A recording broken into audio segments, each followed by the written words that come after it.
listening to A One Pint Stand, a Minnesota craft beer podcast that tells the stories of craft beer in Minnesota and beyond. So kick back and grab a cold one. The show starts now.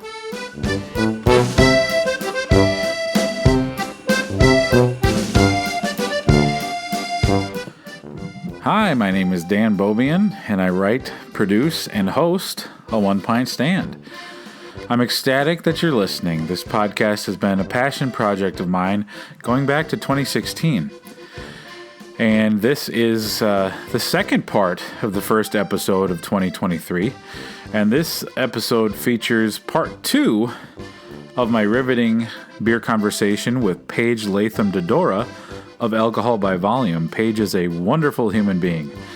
Funny, smart, knows beer backwards and forwards, brilliant writer, and a wonderful friend. So I was happy that we had a great time talking at Town Hall, and we talked for so long that it made sense to cut it into 2.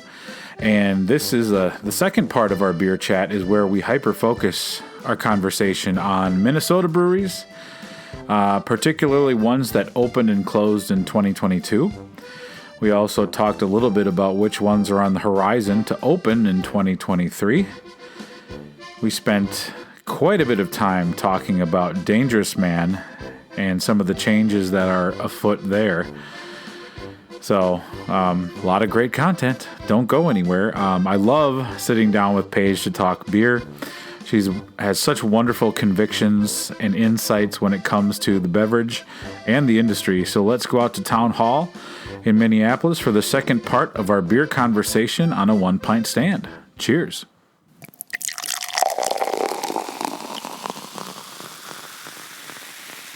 And we're back after a little break to refill our glasses and empty our bladders. That's right. Cheers. So, cheers. Ooh, sound effects. All right. So I guess the second part of our conversation, I want to kind of hyper-focus on the breweries, yes. Minnesota breweries. There were several that opened, and I probably don't even have all of them listed, but the breweries that came to mind that I either heard people talking about or visited myself in 2022 that opened were 9 Mile in Bloomington, Bear Cave in Hopkins, Heavy Rotation in Brooklyn Park, Metronome in St. Paul, Sunken Ship in Princeton, and Mana Brewing in Shakopee. Yes. And I know there were probably a couple others that opened, but I just, this is not intentionally to slight any of you if you opened up in 2022, but these were just ones that I knew about or had heard of or been to. So, it's a lot has changed since 2014, 2015 when we had so many opening. I know. And I know that there is, I don't think we're anywhere close to a saturation point, but it's slowed down. The breweries opening have slowed down, and I have a couple of theories on that, but I want to, maybe you want to take a stab at this. Why do you think there aren't? We listed off 1, 2, 3, 4, 5, 6. Obviously, there's more than that, but there have been years when there have been 20, 25. Why do you? And maybe that's just a perception. Do you think that brewery growth is slowing in the state of Minnesota? I think that the growth of large distributing breweries is slowing. I just finished up 10 years of Alcohol by Volume. So thinking back to what the industry looked like in 2012. And Alcohol by Volume is a wonderful blog. Thank you. A great place to. No, I'm not. This is whatever higher power's honest truth. You are a tremendous writer, and you tell such great stories, and you do so much wonderful research on your articles that everything you write is fantastic to read. So if you are listening and you're like, I've never heard of Alcohol by Volume, follow, and you will learn. That's very kind. Sorry, I interrupted you that time. If you think back 10 years ago, what I was covering in 2012 through maybe 2016 was brewery openings, and it was a lot of news, and it was a lot of I was writing a lot of articles very frequently about the changes in the industry. And if you look now, I think we saw a lot of growth in smaller towns that didn't have breweries before, which I think is great, but a little bit less maybe in the Twin Cities. And for whatever reason, I remember when Uda Pills opened, and I remember walking in there for the first time and seeing how big the facility was, and how big their fermenters were, and their bright tanks, and the packaging facility. And I remember thinking to myself, just knowing what I knew about the timing and what was going on with alcohol at the time, I remember thinking, this is going to be the last major distribution craft brewery. And I don't mean that in a negative way. I just mean that it seemed like that was the peak, the pinnacle of time for making beer that you primarily intend to package and send out to the public. It seemed like that wave was subsiding. Whereas at that time, it seemed like a lot of smaller breweries in little towns and very kind of just hyper local little tap rooms were continuing to open up. And I think we still see that to some degree. I mean, you listed off a few that have opened. 9 Mile, of your list, I believe, 9 Mile is the largest. Yep. Whereas the few that I've heard about opening in 2023 are going to be, they intend to be very small. Right. So right. I think you're seeing just a different paradigm of what does local mean? What does craft mean? Are you serving your neighbors, or are you do you intend to distribute beyond state lines? Yeah. That's what I'm seeing. Well, and I think, the only the only brewery that's really expanding big time that I know of that's not big already is Dual Citizen. They've got that, they've expanded. They have that new production only facility. Right. And, that's a risky, I don't know. I think right now the path of least resistance, if you're a brewery owner, you want to open up a brewery, is small. Right. Small is better. I mean, like you said, I think of the ones listed that open, Metronome is small, Bear Cave is small, Heavy and they're Rotation a brew pub. is super. Yeah. Well, right. Yeah. And so they're intending on serving most of their beer across the bar. Yeah. Yeah. And I think that's a very viable way, at least to start out, to make sure you're getting that cash flow coming in, Think about back when you and I started really getting into beer media. We were hearing a lot about places like Cold Spring, like 3rd Street, where they had been a big production facility for a number of brands. They had their own brand. And when's the last time you heard anything about 3rd Street? Yeah. I honestly, they used to be pretty popular. Mm-hmm. And I mean, I know they're still around, but I haven't seen, I don't know when the last time I saw a packaged product or saw a tap line, at a bar. So it's like, and they were a big deal back in the day. I think we have to talk about the one brewery that's really going against the trend we're talking about right now, and that's Dangerous Man. Oh God, yeah. So in case you weren't paying attention, at CBC at the Craft Brewers Conference, which was here in Minneapolis this year, Dangerous Man had I believe it was a sign next to one of the bottling or canning lines that was on the floor for people to view.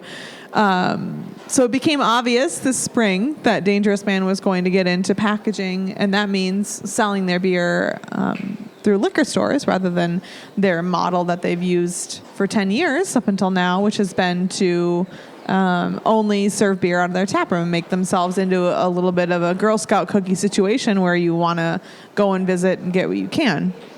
And so they're bucking that trend. And so what I'm saying is not prescriptive. It's not for everyone. But the trend we're seeing is that smaller breweries that are servicing their local community, those are the ones that we still see the openings for. Yeah. Whereas you're seeing some people do something totally different. And there's a lot of scuttlebutt around Dangerous Man. What does that mean? So this is great. When I was out in Boston in 2007, I spent a few hours aboard Old Ironsides. Oh, I've been there. Docked in the harbor there. I've totally done that. So when we're getting the tour, they said scuttlebutt. That word came from the conversation that sailors were having around the place where they'd get their like rum and lime juice mixed in. So the scuttlebutt on a boat is like gossip. Like what's the word? What's the scuttlebutt? Well, I'm glad I asked. Yeah. So and scuttlebutt's one of my favorite words. Okay. So it's not infection that you pick up from hanging out too much in the produce section at Cub Foods. It's like, the what's the word? What's the gossip? So got it. I've been watching. There's people love to speculate wildly. Wildly. When they saw that, it's like, whoa. You mean when they saw the fact that they were going to be packaging, or when they saw the building was for sale? And then I know that they're building a facility up in Maple. Right. Maple Lake. And the breweries for sale. Like there's like, whoa, what's happening? What's going on? Mm-hmm. And I think what's crazy to me is, at least here in Minnesota, Dangerous Man really was the first brewery to be like, no, we're just gonna brew our beer here and you come get it.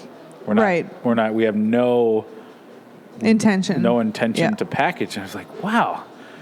Well, that takes balls, because then you have to like really, your beer has to be really good, and it has to, for people to, and it was like in that location. I remember they're right across the street from the church. They had to get that law change where like, because back in, I don't know, was that 2012 or 2013? Mm-hmm. You could not have a brewery within 500 feet of like a school. I think you still have to get a variance of some kind to be serving alcohol. Yeah.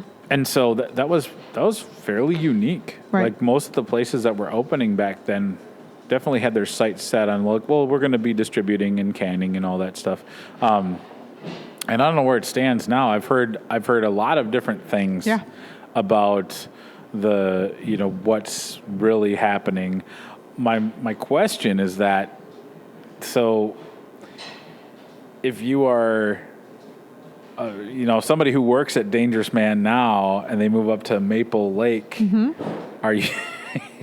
It's quite the commute. I think that's a fair question. What's going to happen? And think about like the beers, the brand, everything around it. Right. You're moving from Northeast Minneapolis to an outskirt. What would you consider Maple Lake a fifth ring suburb, a sixth ring suburb, or is that not a suburb? Is it the boonies? I don't know.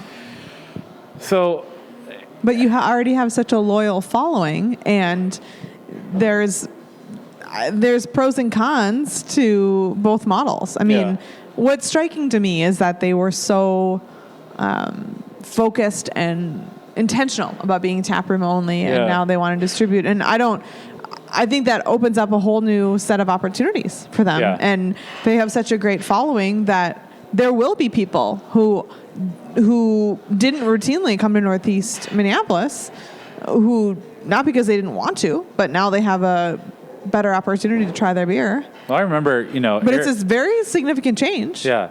Like Eric and Sarah Joe have been vocal about, like, we never go to Dangerous Man because, like, a couple times they came in. They live in Waconia. Right. They made a special point to come in, and this was back the first couple of years when Dangerous Man was around, and when they would turn people away. I mean, they were always at capacity on a weekend, and like, well, we just drove, 45 minutes. I generally go there during the week, but I get what you're saying. Yeah. I wonder how that's gonna translate, and it just. I don't know. I mean, to me, when I think of the Northeast craft beer movement, whatever you want to call it, I think of Dangerous Man. Oh, yeah. I think of, like, that was, like, the first I remember going there on their soft opening. Yeah. I remember it. They had two beers on. And it's like... cream ale and chocolate milk stout. I don't want to think about, like, a Northeast without a Dangerous Man tap room. It's such a wonderful place to go. But like, I mean, it will, you can't have, there's another, archaic thing in Minnesota. Right. You can't have two tap rooms. Right. It's not under the same company. Right. A lot of other states, you can have multiple locations. Mm-hmm. But I have to imagine from a financial standpoint, I don't even want to speculate what they might be paying per month. I have insider knowledge, so I'll abstain from answering that question. Okay, is it higher than 15,000? Blink once for yes, twice for no. Per month? Yeah. I may or may not be blinking for those of you listening at home. Yeah. So, and I can imagine that the rent, or they own the building in Maple Dangerous Lake. Man? Yeah. In Maple Lake? Yeah. I don't think so. Okay. So rent is probably going to be Different than it is in Northeast Minneapolis. Maybe a tenth, maybe more, maybe less than a tenth. You're going to save a lot of money.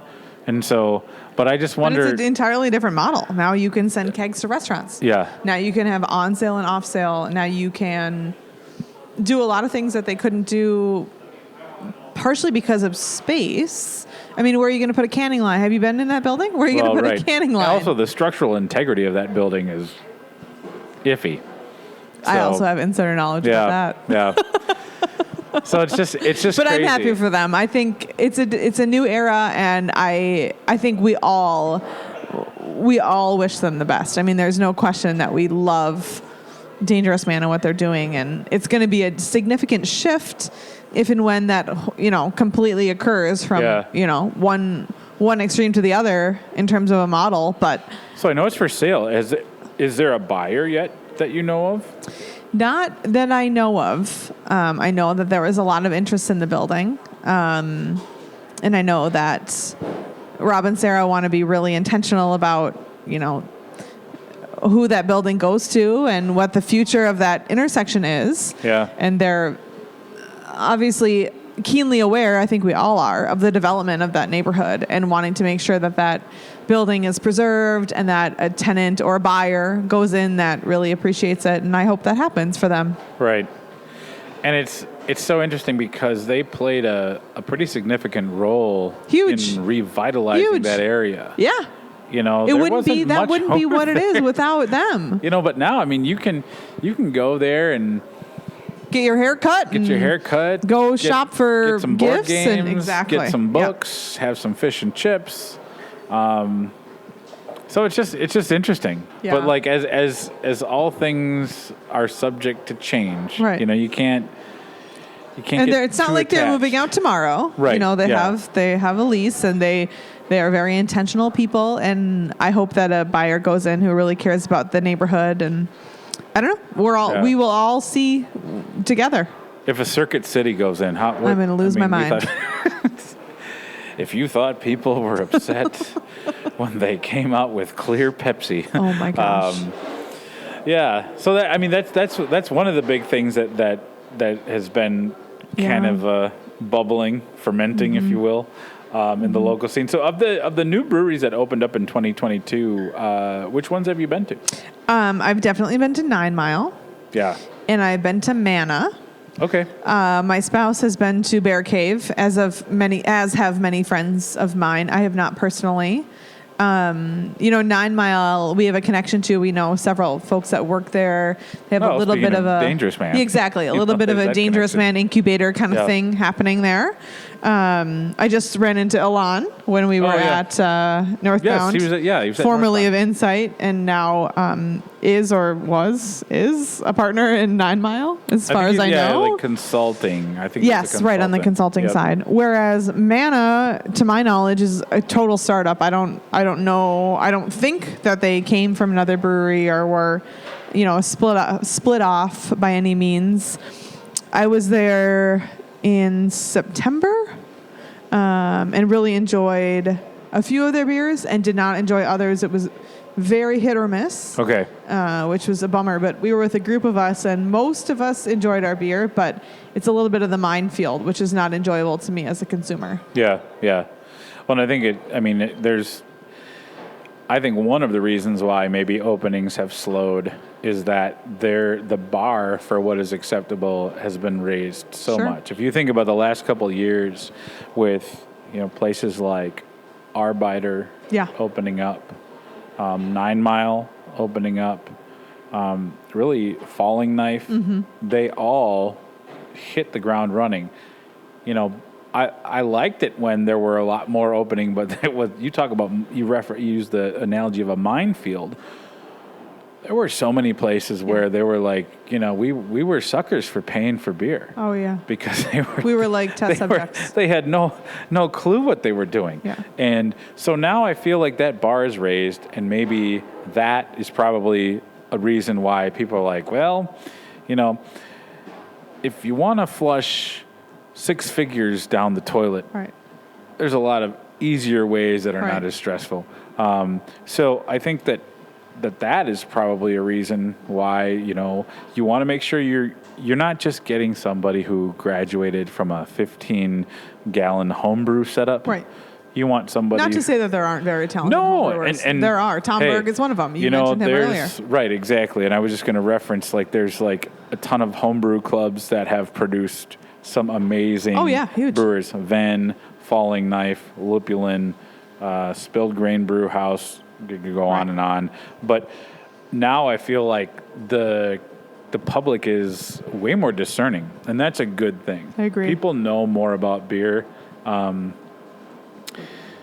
Yet, Fat Pants is still thriving. Yeah, there's a few that are. This is an exception to every rule. What is the saying? Even a blind squirrel finds a nut sometimes. Yeah. But for the most part, if you're going to open now, you want to make sure that you have some industry experience in several areas of your company. Right. Or if you do open now and you get some subpar reception, that you have the right attitude and skills to improve. I mean, I remember there's been a few breweries over the years that have been dramatically improved. I know earlier we were talking about Able. People have, for whatever reason, very mixed feelings about Able, which closed this year, which is sad. Right. And I, for whatever reason, as a very discerning, critical person, many of you might agree that I'm critical. I always liked the beer at Able. I felt like it was pretty high quality. But look at other breweries that have really improved or changed their model. So, for example, like Omni in Maple Grove, when they first opened, I was there with some members from my all-female homebrew group, and we were kind of shocked at how bad the beer was when they first opened. Right. And then within a year, they completely turned that around. Yep. I think I nominated them as the best, the most improved brewery about a year after they opened, year and a half. Yeah. And now I would happily send anyone there. And their beer is so high quality that it makes you wonder how that happens to begin with, and then how they're able to really right the ship.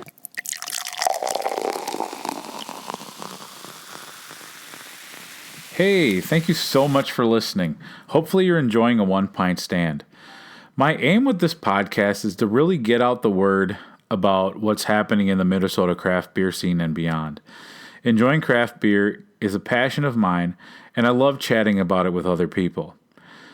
Our goal at a One Pint Stand is to help breweries tell their stories. I love to get out and about in Minnesota and beyond to visit breweries, beer bars, and meet other interesting beer people. If you're also into those things, you probably want to keep tabs on our show. So go ahead and follow a One Pint Stand on Facebook, Instagram, and Twitter. We would also appreciate if you really like the show and want to take a minute or two to leave us a positive review on iTunes. It will just make it easier for other like-minded beer geeks to find us. If you like reading about craft beer, I recently started my own blog, and all my writing, along with all the podcasts, can be found at aonepintstand.com. After writing for 8 years as editor-in-chief at Beerploma, it was time for me to start my own blog. And I've been really happy with the way that has been embraced online. I love that people are finding us. And so make sure you check out the blog for more interesting craft beer content of the written variety, as well as all my podcasts. I continue to put up all the back episodes of the A One Pint Stand through the years, so it's nice to see that people are finding and revisiting those. I truly appreciate you listening and taking time to enjoy our stories. Now let's get back to Paige. Cheers. Eric Wentling, who It's a very decorated home brewer. Very decorated home brewer. He's a wonderful. He knows so much about different beer. He's traveled. Yes. He used to have a rule. He wouldn't visit a place until they'd been open 6 months. I understand that. But then how can they? Okay, I won't interrupt. I will interrupt. I've interrupted already. Yeah, interrupt. That's the fine. counterpoint is, how can you be charging people for beer for those 6 months then? Well, and I think that's like the evolution of a beer market in a place. And I think right now, like, breweries don't have that grace period anymore. Do you want to go to a brand new brewery and think to yourself, this is a total crapshoot, or do you like to wait till you hear what some people have to say? Oh, I mean, I'll be completely honest. I because of all the great options there are now. I mean, I used to be like, I went up to Gull Dam Brewing in 2014, their opening weekend, because I was just starting out. I'm like, I gotta get to all the breweries. Their beer was not good. Yeah, that's what I heard. So like I've been the person that has gone, and now I'm like, well, until I hear a couple people say that this is worth the trip, especially if it's outstate, like if it's an hour away, I need to have at least 3 people chime in and say this is worth a visit. That's what I've been hearing about things like Pantown is one that I've been hearing. Pantown is wonderful. They're just saying Cloud. I don't want to make it sound like it's super far away. Yeah. But there's been a handful of I would say outstate breweries that are getting just rave reviews that I have not been to. Pantown is awesome. Yeah. If you're I really like the folks up there. I did I think it was one of my best my favorite breweries of the year. The brewer Nick got after me on social media. He's like, "Why isn't Pantown on there?" Okay, well, I haven't been there, so that's the reason. And I went up there and talked to him and Marty, one of the owners, and it was just a great experience. And it's like, I'm so glad you did that. Several years. Well, I love an invite. An invite. Yeah, and that's great. And if you invite me, I'll show up. Yeah. But I'll also be honest, I've heard, I work in Hopkins. Right. I have not been to Bear Cave yet because what I have heard. Right. Several things I've heard. It's such a mixed bag. The food is really good. The beer is just so-so. I've heard it's really clunky. The pour your own is really clunky. And I think pour your own, I think that's a topic. I mean, thinking about going forward, there are a lot of beer bars that are pour your own. This is the first that I know of brewery that's a pour your own. But there's a lot of the Lab had very that nerdy. option. That's true. Yeah. You're absolutely right. The Lab did, and they closed this year to the public. Mm-hmm. But the pour your own thing takes a lot of forethought in terms of a bunch of dopes that have never poured a beer before walking into your bar, for better or for worse, really excited about pouring their own beer, but scientifically speaking, it doesn't always go well. I've had that problem. I've walked into a pour your own place and it's like you get all foam, or you can't rinse your glass, or what glass to pick, and it's kind of that's a tricky one. Yeah, and I'm like, okay, what do you think about pour your own? I think it was cool like 5 years ago. Okay. Like, I don't know. I don't get the novelty. I mean, it's like the Seinfeld episode where Kramer invents the restaurant where you make your own pizza pie. Oh, yeah. Like, the whole reason I'm going out is so somebody else can do the. Totally agree. Let the professionals handle it. You don't need some hunyuk from, I don't know, whatever weird suburb you want to say, for the first time, making a huge mess in public of beer. And does that beer everywhere. really get to fulfill its destiny when somebody doesn't know how to pour it into a glass? Right. And then it's like, also, like, you're paying for the experience, and it's like, I don't know if that's not an experience I need to pay for. Right. So what I've heard, the feedback that I've gathered, and I haven't been there, so, take it with a grain of salt, is that, the food is awesome. Yes. The beer is fine. Yes. I tried some of the beers at ABR, and they were okay. I didn't know they were at ABR. They weren't bad. Did you have to pour your own at ABR? They're like, sir, you come back here. We're going to take 5. No. Oddly enough, they were pouring their beers at ABR. Fantastic. So that's, Bear Cave. 9 Mile was great. I've been there a couple times. Yes. Their beer is very good. I think it was interesting that, Bloomington they had to change a law for I know. that brewery to be able to happen. So That and I was think pretty there's recent. another one in the works. Well, like 4 or 5 years ago, some woman emailed me out of the blue and then ended up calling me. She was kind of like an advisor, I guess, to the Bloomington City Council. She had some insider track, and she wanted to talk to me about how to introduce legislation to allow breweries. And then she started talking about kind of a lot of associated laws about how Bloomington doesn't allow food trucks. I was like, well, those two things might not be coincidental. You know, if you want breweries to succeed, you might have to change some of the other laws too about things like food trucks and about making it. Bloomington is the biggest suburb in the whole state. I mean, Bloomington is like I think third biggest city. 85,000 people there. Right. Yeah. It's like bigger than, I can't remember, either Duluth or Rochester. Bloomington is bigger by population. I think it's the third or fourth biggest city in the state. It's huge. Yeah. I mean, think about it. It goes all the way from the Mall of America and the airport all the way west, all the way to Eden Prairie. And for them to not have any breweries allowed, I mean, that's like, it's a huge geography to not allow breweries. Well, and now you expect a lot out of 9 Mile, right? That the people who are going there are going to expect a lot because this is their first shot at it. Yeah, yeah.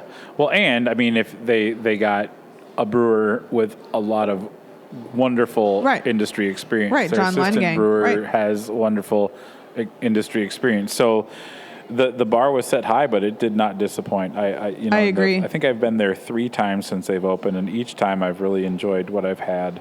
Another brewery I want to give there's a couple breweries I want to give a shout out to, but like Heavy Rotation in Brooklyn Park. I got to get there. Their beers are I've heard only good really, things. really good. Yep. Really good. Diverse. One of the things that I think Nicole Hoops, so we're at Town Hall. Nicole Hoops has a connection to Town Hall. And she said, one of the things I threw out on social media is like, what do you want to talk about? What are you hoping for in the new year? And Nicole said, more classic styles. Well, Heavy Rotation has a wonderful variety when I was there. And that's the thing. It's a very small brew house. So but isn't the name based on the fact it's going to be a heavy rotation of different things. And so like, I think when I was there, was at the end of August. Yeah. I had just gone on a wonderful bike ride with my buddy Charles at the Elm Creek Park Reserve. Oh, yeah. And there was a point where we're in mile 12. And I'm like, Charles, do you know where the parking lot is? Where are we going? And so, it was a long bike ride. And then we went to Heavy Rotation. They had an Oktoberfest. They had a Dark Mild.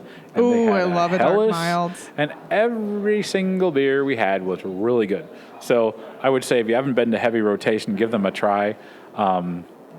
It's not like the type of thing where they've got the same beers on all the time. So if you're a fan of variety, go there. If you're a fan of classic styles, go there. Metronome in St. Paul is another good one.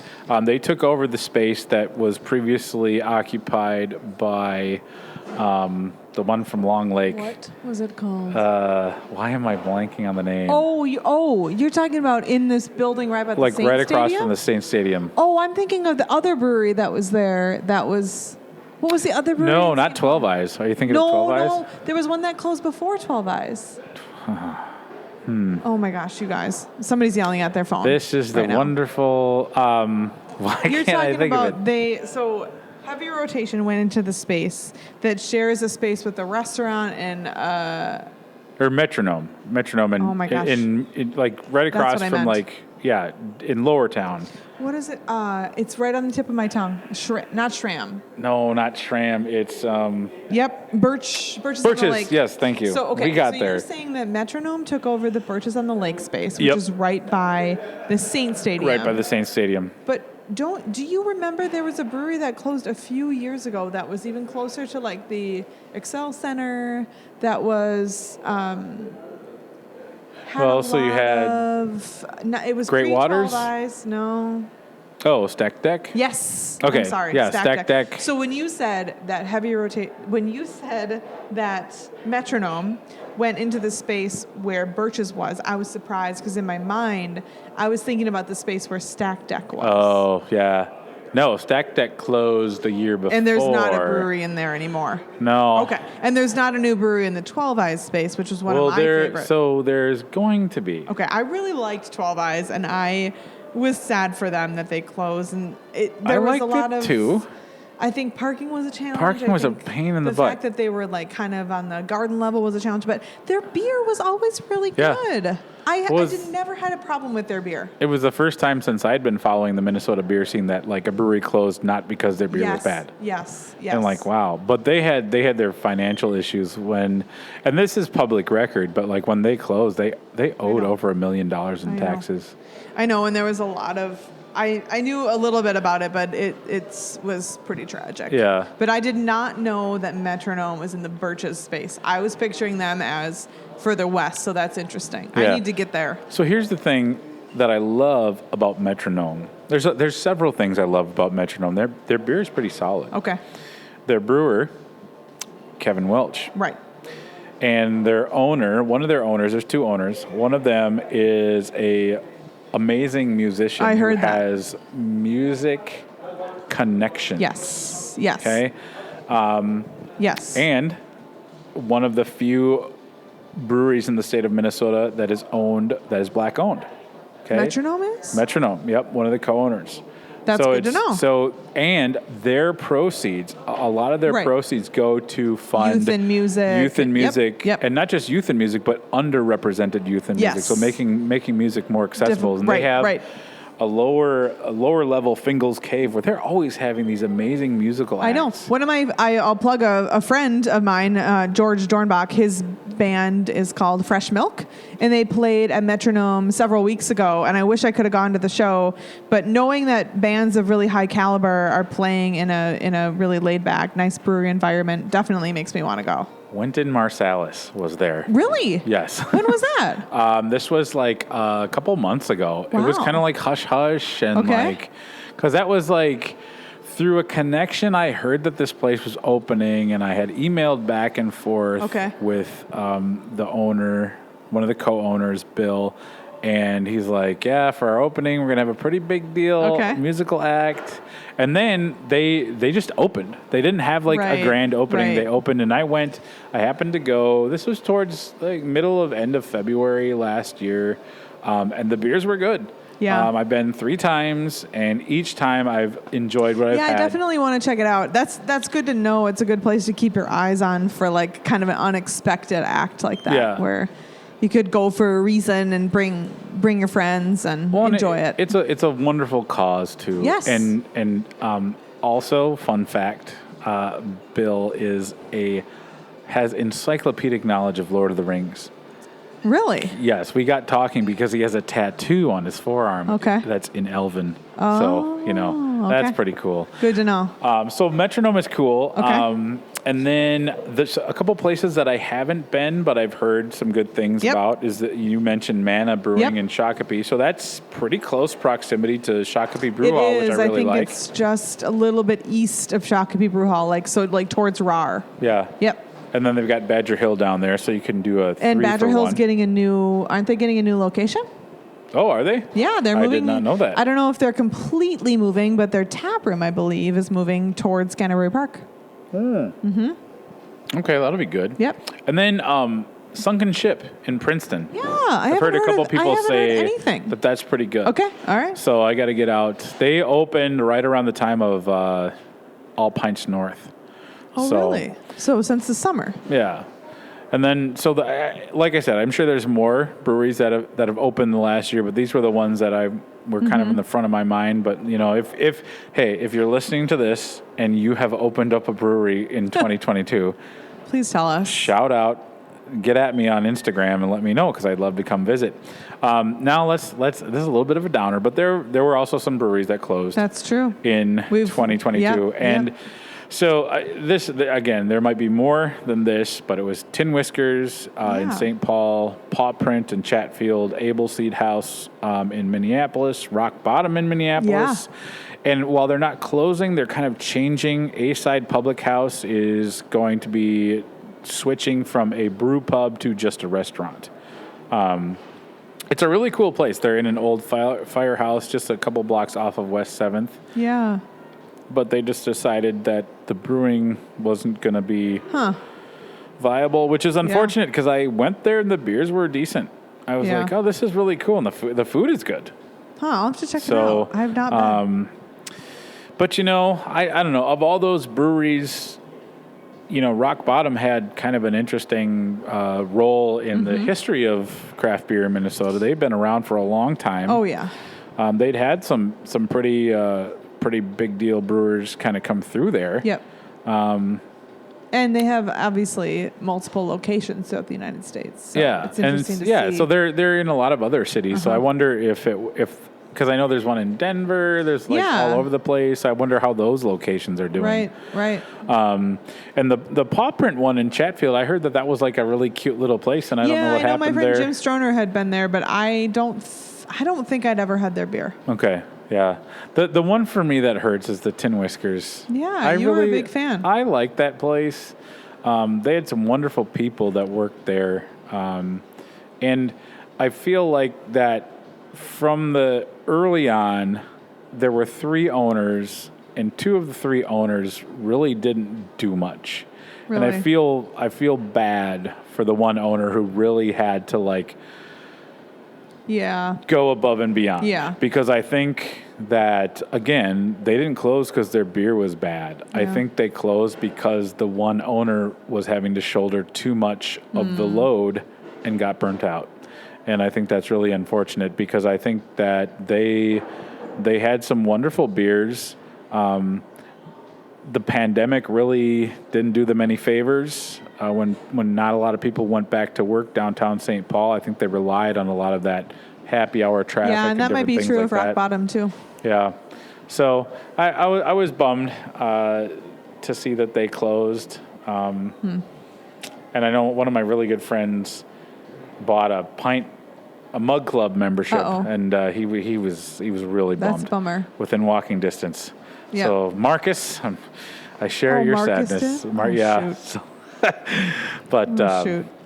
So it just kind of. But when some close, I think the misnomer for a lot of times when a brewery closes, especially after the pandemic, people think, well, it's because of the pandemic. No. Some of these places closed because they had other issues happening, going on. But that probably will unfortunately continue to happen. Yeah, but I don't think. I mean, when some people close their doors, people start. Well, I think we've reached the saturation point. Know. I'm like, we haven't yet. No, right? We've got. There's still some room. There's still quite a bit of room, I feel, for growth because there's pockets of even in the metro. There's pockets where we could use some more breweries. Yeah. So I want to talk about the last thing, and then I want to ask you if there's anything you want to plug, any new articles that you're working on. But we've got these are 3 of the notable breweries that I know that are on track to open in 2023. Yeah. Are Gambit Brewing in St. Paul, and they are moving into the old 12 Eyes space. Okay, there we go. Talked about earlier. There we go. So Gambit, talking about being a little bit of a gamble there. Who's behind it? It is somebody who has brewed in Wisconsin. I think Bobtown Brewing Company. Oh, yeah. So the brewer from there, that's who's heading it up. Interesting. And I don't know anything about Bobtown. Oh, speaking of developments, do you have Oliphant on your list? Oh, I think we need to talk about just that. heard that they are moving into the Lynn Lake spot. Yeah. So Oliphant is taking over the Lynn Lake. A very exciting spot. And Oliphant, for people who don't know, is in Somerset, Wisconsin, so just over the river from Stillwater, Minnesota. And it's a Dangerous Man alumnus and his partner. Yeah. And their beers are very good. Their beers are incredible, but what a different... Again, kind of like Dangerous Man. What a change of pace from being in a glorified garage to a massive 2-story building with a rooftop patio in Lynn Lake, which is kind of like uptown Minneapolis. Yeah. And I love their beer. I love Matt. I think it's going to be fantastic, but I am curious how that's going to translate. And I mean that cool. I sincerely mean that. And then another one, Brixworth is moving into the old Darby spot in the North Loop. That's true. They're opening a second location because they're a brew pub, so they can do that. Yep. Yeah. So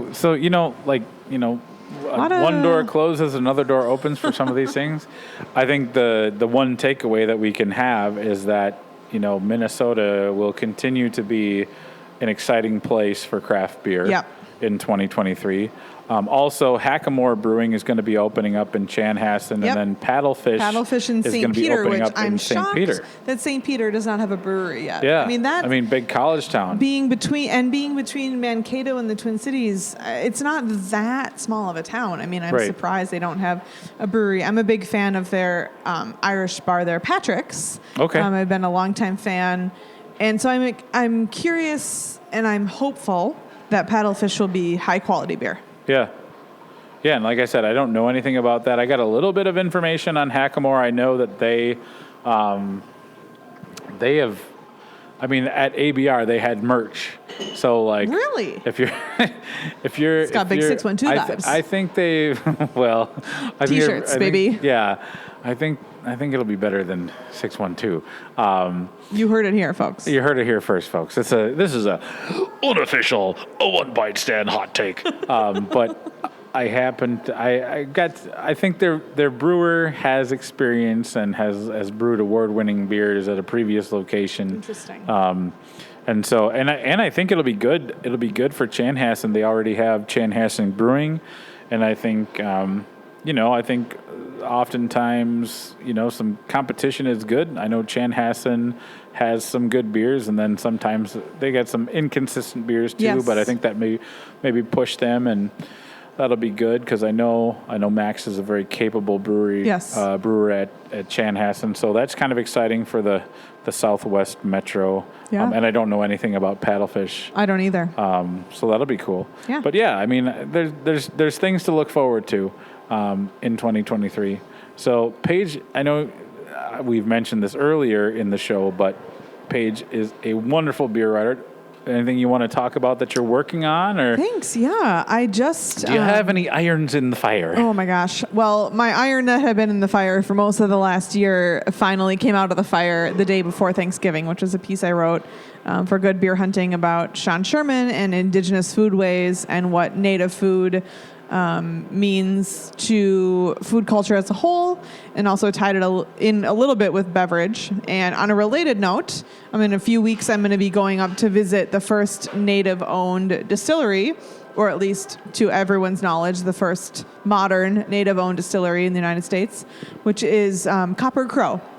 And they're in Bayfield, Wisconsin, so I'm visiting them at the end of the month to learn a little bit more about what they're distilling, what they're working on.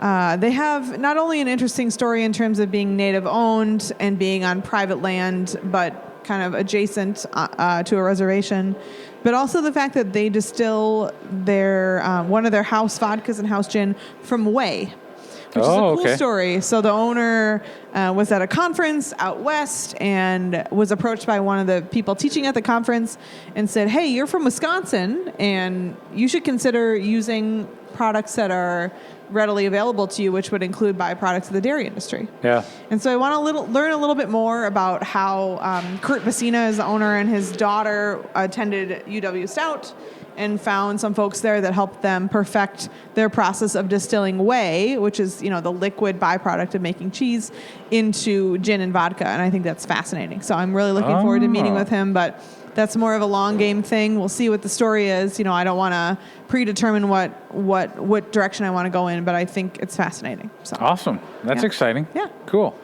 Well, I'm really happy that you had time today to sit down and talk beer on this Sunday fun day. Thanks for having here at the me. town hall. Yeah. So I think we'll wrap it up. So this has been another episode of a One Pint Stand, and we're so happy that we continue to have a wonderful friendship and a wonderful. We get to write and talk about this Minnesota craft beer scene. So very exciting.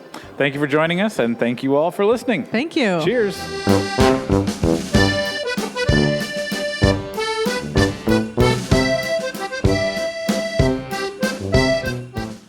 Well, this brings us to the close of what I am going to categorize as a humdinger of an episode. Thanks to Paige and her all-encompassing wealth of beer knowledge and absolute charm, I cannot think of a better way to kick off this year's podcast.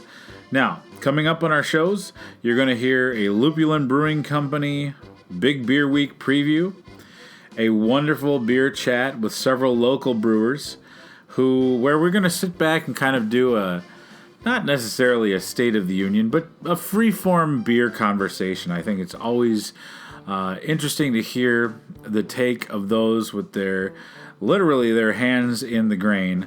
So that's going to be fun. And I'm really excited to debut a different kind of a podcast show that I am going to be calling a One Pint Stand Storytellers. Stay tuned for that. I think you're really going to like it. So there's a lot to look forward to in the next few months. Again, if you are just new to the podcast and you want to keep tabs on everything we're doing, follow us on social media. All of the podcast episodes and my written content can be found on onepintstand.com. And I want to thank you. I can't thank you enough for giving our show a listen. I truly appreciate it. So this has been another episode of A One Pint Stand, a Minnesota craft beer podcast where the pants stay on, but the caps come off. Cheers.